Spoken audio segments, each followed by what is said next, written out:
ბუკაშულზე გავაჩერე მანქანა და ახლა დრო გადავიდე, თუმცა ერთი წუთით.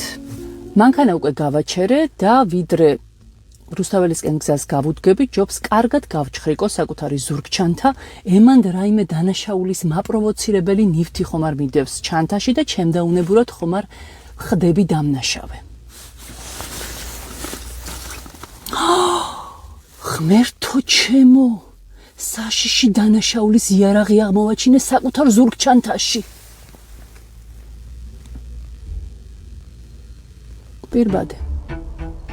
და თქვენ გგონიათ, რომ თქვენგან ან ჩემგან რაიმეთი განსხვავდებოდნენ ის ადამიანები, ვინც პირბადის გაკეთების გამო დააკავეს და რამდენიმე დღეა უკვე ციხეში არიან? ასე თუ ფიქრობთ, ძალიან ცდებით. მოკლედ, ამ პირბადეს მე გადავაგდებ ყოველი შემთხვევისთვის და წავედით.